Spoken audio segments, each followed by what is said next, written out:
الحمد للہ رب العالمین والصلاة والسلام علی سید الانبیاء والمرسلین وعلی آلہ واصحابہ واہل بیتہ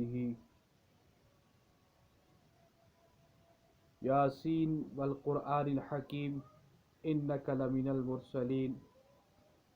زمین و آسمان بنے نہیں تھے، آقا صلی اللہ علیہ وسلم کی شان جب کچھ بھی نہ تھا، اللہ جل شانہ نے ہزاروں سال پہلے سورہ یاسین تلاوت فرمایا یاسین والقرآن الحکیم انک لمن المرسلین۔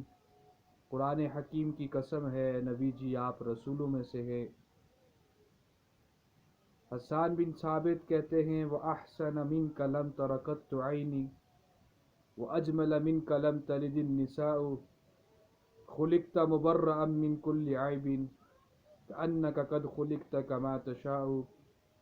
کہ آپ جیسے حسن والا میں نے نہ دیکھا، کسی آنکھ نے نہ دیکھا۔ وَأَجْمَلَ مِنْكَ لَمْ تَلِدِ النِّسَاءُ، آپ جیسے جمال والا کسی ماں نے جنا ہی نہیں۔ خُلِقْتَ مُبَرَّأً مِنْ كُلِّ عَيْبٍ، آپ کو ہر عیب سے پاک اللہ نے پیدا کیا گیا۔ كَأَنَّكَ قَدْ خُلِقْتَ كَمَا تَشَاءُ، آپ کو اللہ نے ایسے بنایا جیسا آپ نے خود ہی چاہا ہو۔ لنا شمس وَلِآفَاقِ شمس، امی عائشہ صدیقہ رضی اللہ عنہ فرماتی ہیں لنا شمس وَلِآفَاقِ شمس، ایک میرا سورج ہے، یعنی امام الانبیاء محمد الرسول اللہ صلی اللہ علیہ وسلم، اور ایک آسمان کا سورج ہے۔ شمسی خیر من شمس السماء، میرا سورج آسمان کے سورج سے کہیں بہتر ہے۔ فإن الشمس تطلع بعد الفجر، آسمان کا سورج تو فجر کے بعد طلوع ہوتا ہے۔ شمس تعلع بعد العشاء، اور میرا سورج عشاء کے بعد طلوع ہوتا ہے۔ افلت شموس الاولین، پہلے تمام سورج مان پڑ گئے۔ شمسنا ابدا علی افق الاولی لا تغرب، میرا سورج ہمیشہ آسمان کی بلندیوں پر رہے گا، اسے غروب نہیں ہونا۔ ایک اللہ والے قلم لیتے ہیں اور کہتے ہیں میں بھی حضور اکرم صلی اللہ علیہ وسلم کی شان مبارک لکھوں۔ وہ لکھنے لگے اور لکھتے کیا ہیں، یا صاحب الجمال یا سید البشر من وجہک المنیر لقد نور القمر، اے صاحب جمال، تمام انسانیت کے سردار، آپ کے مبارک چہرے سے ادھاری روشنی لے کر چاند کو چمکایا گیا۔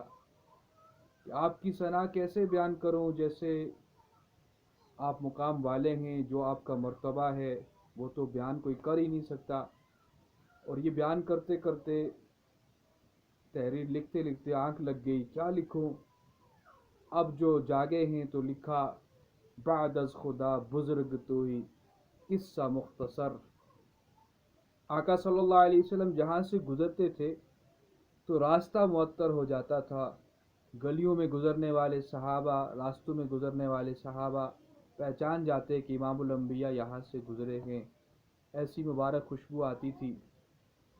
اور آقا صلی اللہ علیہ وسلم کا دنیا میں آنا یہ سب کے لیے باعث برکت ہے، اور آپ صلی اللہ علیہ وسلم وجہ کائنات ہیں۔ اس جہاں میں بھی آپ ہی کی وجہ سے رونقیں ہیں۔ کل قیامت کے یا زین من واف یوم القیامہ، قیامت کے دن بھی آقا صلی اللہ علیہ وسلم ہی رونقیں بڑھائیں گے، امت کی بخشش کا سامان کریں گے۔ اللہ جل شانہ مجھے اور آپ کو آقا صلی اللہ علیہ وسلم کی عملاً غلامی نصیب فرمائے، اور ایسا ان کا امتی بننے کی توفیق نصیب فرمائے کہ جو امت کو جوڑنے والا ہو، امت میں محبت پیدا کرنے والا ہو، اور دین کی سر بلندی کے لیے اپنا سب کچھ لگانے والا ہو۔ اللہ جل شانہ مجھے بھی اس کی توفیق نصیب فرمائے، آپ سب کو بھی توفیق نصیب فرمائے۔ السلام علیکم ورحمۃ اللہ۔